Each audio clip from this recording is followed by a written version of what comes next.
Pariing tinutulan ng Department of Education ang pagbabalik sa mano-manong sistema ng halalan sa susunod na taon. Ayon sa ahensya, ito'y dahil sa panganib na posibleng idulot ng masasamang elemento. Narito ang ulat. Sa panahong mano-mano pa ang botohan, matinding hirap at sakripisyo ang naranasan ng ating mga guro, masiguro lang na walang dayaang mangyayari. Pero kapalit nito, ang panganib sa karahasan mula sa mga mapagsamantala at masasamang elemento.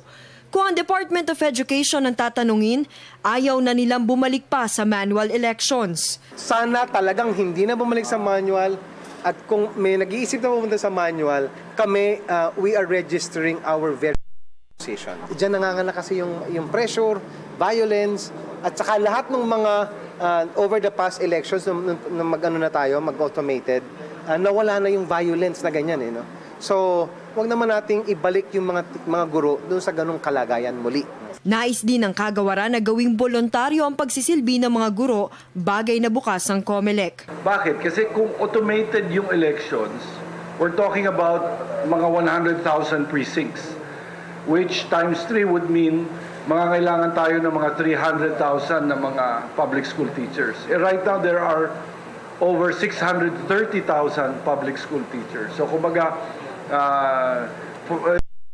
at least 1 out of 2 will be willing to serve with our BEIs, then we would have no problem.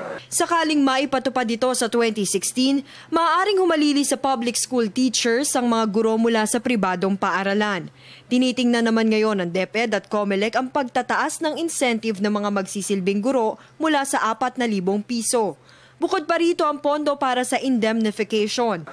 Indemnify naman namin, mabilis lang yung proseso, and in fact yung 30 million hindi nga naubos, but the COMELEC is also ready to provide the same amount or even higher in case that the DepEd really needs that amount. Suportado naman ng DepEd ang plano ng COMELEC na magsagawa ng halalan sa mga mall.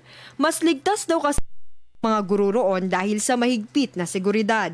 Pero oras na matuloy ito, nilinaw ni Bautista na hindi makaboboto ang lahat sa mga mall na may kasunduan ng komisyon. Yun lang mga presintong mga malapit sa mall ang pwedeng ilipat doon. Although ang maganda dyan is kapag kasi maglilipat kayo ng presinto mula sa public school to a mall, madi-decongest din yung public school. So, di ba? So, mas maayos din in that regard. No? Para sa Telebisyon ng Bayan, Ria Fernandez.